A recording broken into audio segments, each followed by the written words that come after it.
Hi friends, I hope you are doing well. Today we'll talk about how to fix or how to solve the problem of Fitia app. We click on settings.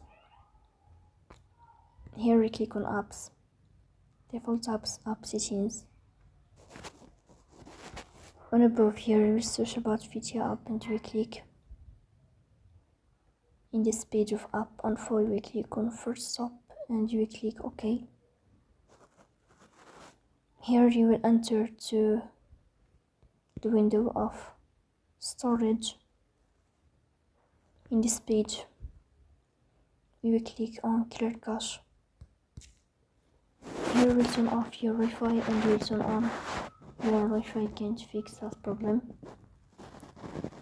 So please don't forget to support us by like and subscribe. See you next time in another video and thank you for your watching and your attention.